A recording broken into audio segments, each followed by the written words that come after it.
Hi guys. As promised, I'm gonna share my testimony. I've tried to do this video so many times, and it appears that my phone only holds so much, so I'm gonna have to try and shorten this as much as possible. It might have to be 2 videos, but I'm gonna try and stick it to one. I'm gonna start with the earliest memory, which is when I was 3. I think I was 3. I was in hospital. I had just had open heart surgery and I was in hospital for a week. I came home and I remember Lee and Anne, which are my biological parents. I never call them mom and dad. Anne and Lee beat me bad, and I remember Lee throwing me against the wall, and the reasoning was because I couldn't do anything myself. To be honest, I shouldn't have had to do anything because I just had major heart surgery and I was 3 years old. I mean, what 3-year-old is totally independent? But then my next memory is when I was 4 years old and it was my first day at school, and I'd never been there before. And I was scared and I didn't want to be left in a room full of strangers. And when Anne tried to leave me, I started to cry, and my teacher was holding on to me, and she was trying to comfort me and stuff, and I did stay there, I think half a day or something. But when I went home, when Lee got home from work, and told him about what had happened and stuff, and he was so angry. He was beating me, and then he told me that he needed to make me into a woman, and that's when he raped me. That was the first time that he raped me. I'm sure that he was molesting me before then, but it was the first time that he raped me, and I still remember, when I talk about it, it doesn't affect me as much because I've talked about it so much. Obviously I still get the feelings, and I can still see it in my head, but it doesn't upset me as much anymore because I've talked about it that much, but I still feel the pain. It was painful. I was so small, and I was a child, and I shouldn't have had to put up with that, but I did. Anyway, the sexual abuse continued, and so did the physical abuse, and I have a scar right here. You can't tell. It goes from here down to about here, I think. It's gotten smaller. It used to go right across here, but it's just here now. You can't really see this bit. But I always wear foundation on my face even when I'm at home, but I don't really use much when I'm just at home. I only cover this part of my face because I just don't want people seeing it. But Anne did that. She had a kitchen knife and she cut my cheek because she wanted to prove how ugly I was, and she told me that I would never have anyone love me, and no one would ever love me, no one would ever want me. And that was their main message, to make me feel worthless, and I had no self-esteem. I still don't really, but I often, the devil often reminds me of what Anne and Lee told me, and I often do feel worthless, and I don't deserve people that love me. And I know that's not true. I know it's not true. But anyway, the next thing after that is probably the trafficking, which started when I was 9. I remember the first time, and even though I've talked about it so much, it still upsets me because I remember how frightened I was, and I remember knowing what was going to happen to me. I remember, like, Anne and Lee took me, and I remember seeing the men outside the house that the trafficking was happening in, and I remember, like, I was 9 years old, but I still knew what was gonna happen. I still knew that they were gonna hurt me, but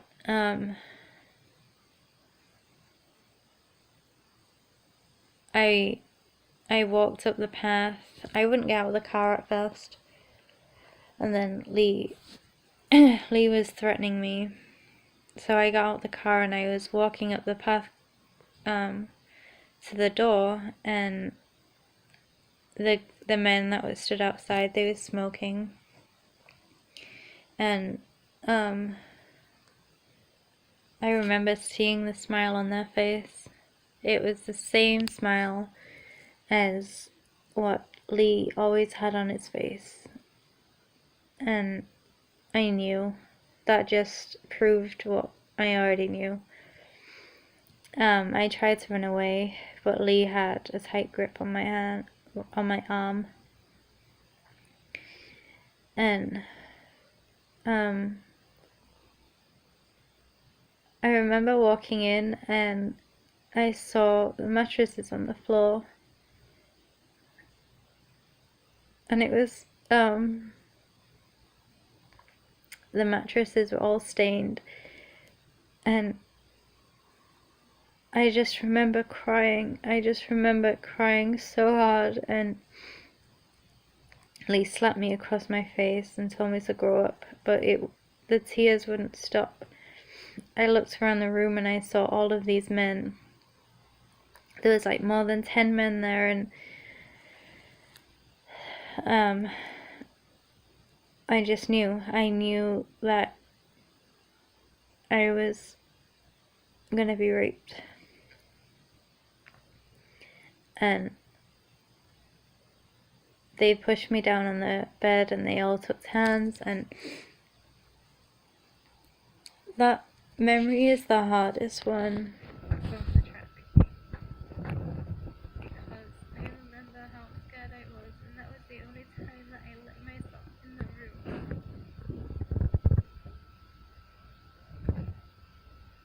The other times I would, like, my mind would take me somewhere else, you know. I would often think, and this is gonna make me sound crazy, I know, but I would often, like, my mind would often take me to this imaginary family that I had created in my head. And I always wanted this family.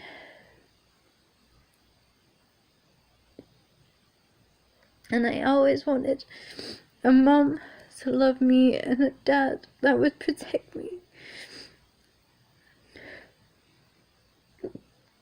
But that's where my brain would take me. And that first time it didn't happen, and I remember everything. I remember every man, I remember every word that they said.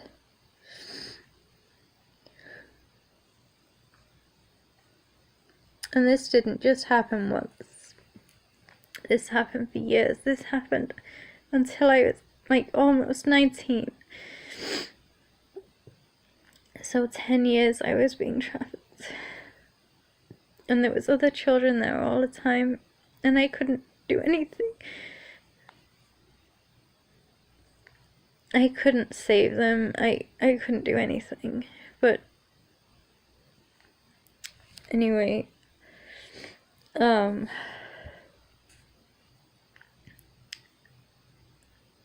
At one point, I was staying with Lee's friend, Charlie. He was involved in the trafficking. I don't know why I stayed with Charlie, and I don't know how long, but I stayed there. He has 2 grandchildren. And he had a room that was black walls and red lights. And there was 2 doors in that room, opposite to each other. The first door you walked in, and you was in the black wall room. And I would be locked in there for maybe half an hour or so. And all the time that I was in there, I'd like hear children crying or men. You can just imagine, but they would, when they opened the door, the room had a black floor and a red circle on the floor, and the red circle had lights, candles around the floor, around the circle. And I'm not going to go into detail about this because it's still really hard to remember, but I know now that it was satanic, and the things that they did in there was worse than, the normal trafficking. I'm not going to go into detail, I don't think I need to, but I've done a lot of research into satanic ritual abuse, because I told Catherine a bit about the things that I've recently been remembering, and she told me it was satanic. So I looked into satanic ritual abuse, and everything that they did to me is there. So I know that the Satanists, I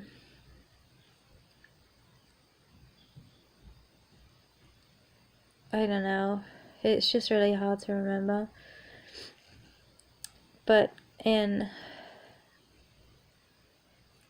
2010 I was taken into care, which is like the foster care system in England.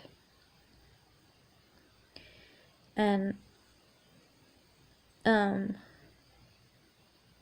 I was in there for I was in foster care from 2010 to 2015, and within that space of time, Anne and Lee wasn't prosecuted. I was still seeing Anne and Lee, blah blah blah. Well, in 2000, in 2012, was it 2000? Yeah, in 2012, Anne had a baby girl. She kept the pregnancy a secret, and she had a baby girl. They kept her locked in a room in their house. And trust me, I wanted to tell people. I wanted to tell people that there was a baby in that room, in that house, that was being harmed, but I couldn't. They told me that they'd kill her, and I couldn't have that. I knew they would. I knew they'd kill her. So I went there more or less every day. Every chance that I got, I went to Anne's house, and I fed the baby. I called her Lily. Anne called her It. She didn't have a name, so I called her Lily. And I'm not going to go into detail about this because it's still really painful, but in 2014 they killed her because I went into the room and I saw she was badly beaten. She had broken bones, and I tried to take her out the house. and I wasn't fast enough, so they killed her. And they're such sick people. They chopped her body up, and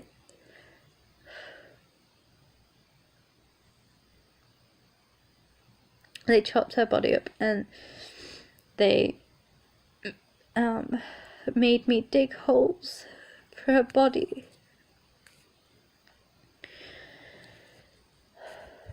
And I've never told anyone about this until this year. This year was the first time that I've ever told anyone that Lily even existed. But I'm trusting God that her body or whatever will be found one of these days, and I know that she's in heaven with God now, and I just can't imagine how much fun she's having. She's safe, and that brings me peace. It really brings me peace. But those same woods, well, it was a field next to the woods that her body is buried. There was woods right next to that field, and while I was in Charlie's house, this is another thing that I've just started to remember. While I was in Charlie's house, he would take me by his car to the woods. As we was getting closer to the woods, he would count from either 10 or 5. And then he'd expect me, sometimes he expected me to jump out the car while it was moving, and sometimes he would stop the car and he would tell me to get out. And when that happened, I would have to run into the woods. And it was pitch. I'm gonna start crying again. It was pitch black in those woods because it was nighttime and I couldn't see anything. And there was people coming out left and right. And if I was caught, they would rape me. And every time they raped me, they would take a piece of clothing. Sometimes it was just one shoe. And next time it would be a sock. But it would eventually get down to me being completely naked and running around in those woods. And there would be dead children hanging from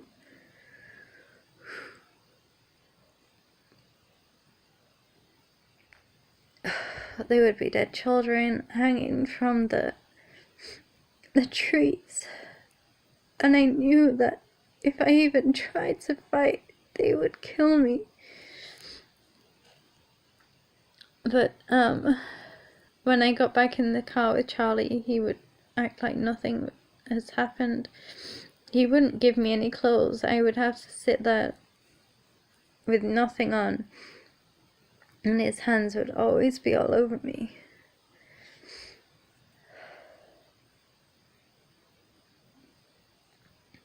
It's just, sometimes I think about everything that I've been through and I don't know how I survived. I don't know how. I mean, those woods were awful.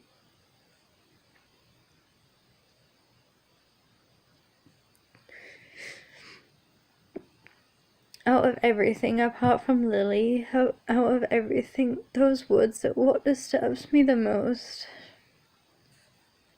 I mean,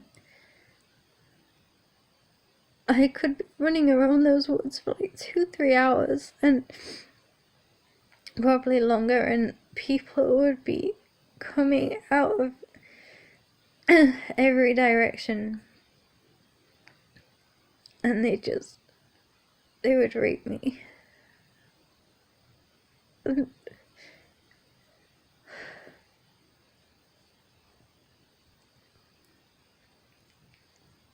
I had nothing. I had nothing. I couldn't do anything. I wasn't strong enough, but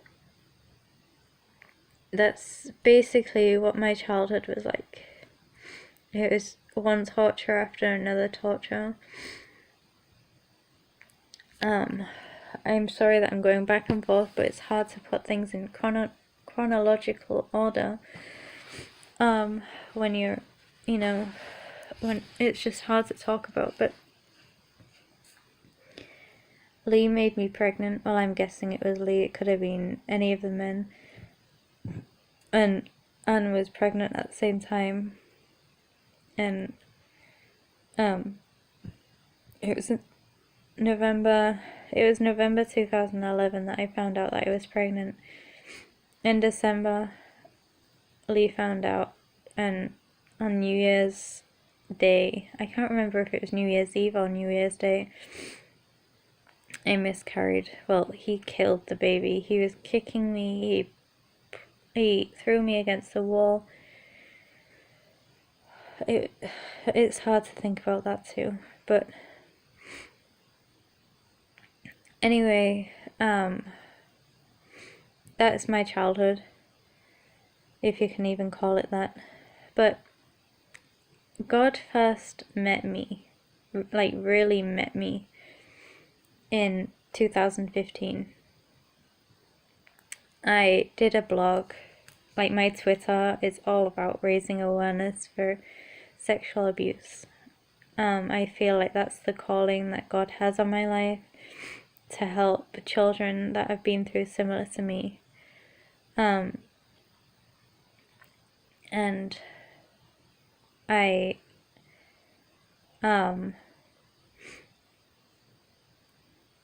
did a blog and they interviewed me. It wasn't my blog, it was someone else's, and they interviewed me and they asked me questions about my childhood and I answered. And it finally went live in February and I tweeted it out. And I had so many positive responses from it. Like people I didn't know were responding to it, saying how brave I was and that they were praying for me and everything else. And I didn't know God then. Anyway, Catherine commented on the blog itself and then tweeted me. And out of all of the people that commented and tweeted, she was the one that I was drawn to out of everyone. And anyway, we went back and forth, and ever since that day we haven't gone I don't think we've gone one day without communicating in some way. She realized how much danger I was in. I didn't need to tell her everything, I just told her the basics, and she knew that I needed to get out of the country. By April the same year, I was on a plane to America. April 21st. I had a visa, I had a passport, but social services knew that I was coming out here and they was totally against it. They wanted me back with Anne and Lee. They didn't want me to have a new life. So, when I reached LAX, which is the airport that I flew into, I was stopped by customs, which didn't surprise me because it was the first time that I was flying into America, and I'd already been warned by Catherine about customs over here and stuff. But they was questioning me, and I looked around and I saw other people being questioned, and they wasn't being questioned as intense as I was. I gave them Catherine's number, and the customs guy called, but I couldn't listen to the conversation. He told me to go sit where I was before. And when I was called back, he said, okay, now tell me the real reason you're in America. Now I was freaking out because I thought that Catherine had told him about the plan of asking for asylum. And she didn't. after conversations that I had with her since that point, she didn't tell customs about the plan of asylum. So I asked for asylum. He was about to send me back to my country because I wasn't answering his questions. And so I said, look, I can't go back to my country. I want asylum. So they detained me. Not just for one day, but for 14 months. I had to go to court and fight my asylum case. My asylum was denied in around October 2015. And then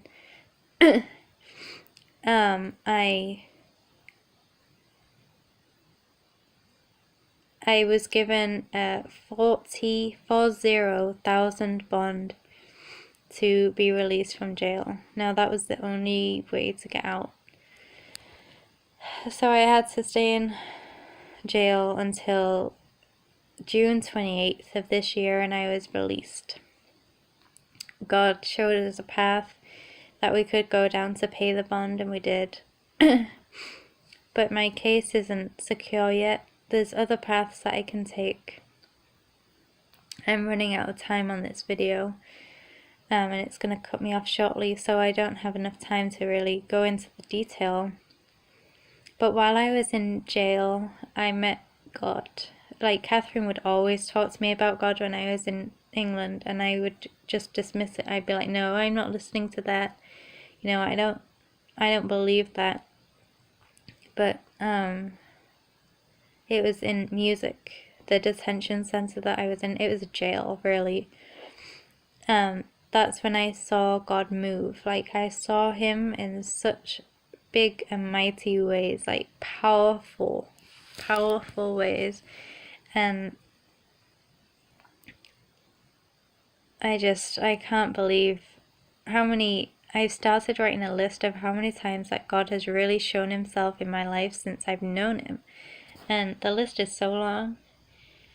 And I'm so thankful that he's increased my faith. Every time I start doubting or whatever, he increases my faith 2 times more than my doubts. And it was in September 2015 that I accepted Christ as my Savior. So it's just over a year. And he has changed my life. I mean, when I was back in England, I was suicidal, I was self-harming, I was like anorexic. I still have those tendencies right now, like the eating tendencies. When I'm stressed, I cut out my eating and stuff. I have got a lot better than I was. But the self-harming's gone. I haven't self-harmed in probably almost 2 years. Yeah, it'll be 2 years in April. I haven't self-harmed. And I still have suicidal thoughts, but God deals with that. I haven't told anyone that I've had suicidal thoughts recently, but that's a different story. I don't need to. I know that I'm not gonna do anything, and I know that God has me. So,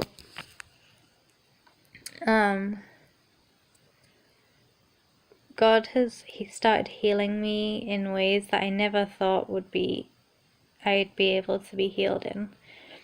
And the flashbacks are still bad. People don't realize how bad the flashbacks can get. Because sometimes I can function still, even though I see it in my head, I can still function, and people don't recognize that I'm having a flashback. But then there's other days that I just stay in bed and I'm like, no, I'm not doing anything, I can't do anything. And I know people get angry about it, but I can't help it. I mean, I pray about it. I pray and pray and pray it through, but sometimes they're just too hard. I've been through a lot, and I don't say that lightly. I mean, I don't want sympathy or anything, but I want people to recognize that this isn't easy for anyone that's been through similar to me or the same as me. It's not easy it's not a quick fix, you know. It's not something that you can wake up one morning and say, oh, I'm fixed. It's not like that. But if you know God, then He heals you. Like, by the stripes on Jesus' back, we are healed. And that's not just physical healing, that's mental, emotional, spiritual, everything. He's a healer, He's the top psychologist, physician, everything.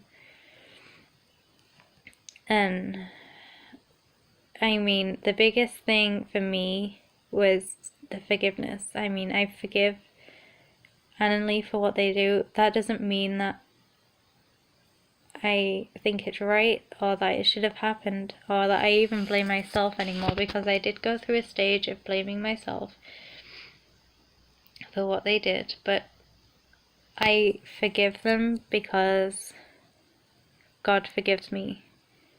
And if God can forgive me of all the stuff that I've done, then I should be able to forgive them. I'm not talking to them again, and I'm not gonna have any contact with them again, but I forgive them. And that was a big healing in my life, when I really did forgive them, when I did like hand over everything to God. That was a big healing in my life. And I mean, people was telling me all the time that I needed to forgive, and I was like, how can I forgive these people when they've hurt me so much? Not just me, but my sister and the other children that are involved in these trafficking houses. How can I forgive? But I saw that, like, the scripture, there's so many scriptures in the Bible of how God forgives us. And I was like, okay, God's showing me that if He can forgive me of everything that I've done, and if He can forgive, even if Anne and Lee like repented of their sins and asked for forgiveness, God would forgive them. And I needed to remember that. I need to remember that every day. Because I have a battle with the devil every day, just like the rest of us. But I want to thank God for where I am right now. And I'm going to start crying, but it's not a sad cry. It's just thankfulness, because I finally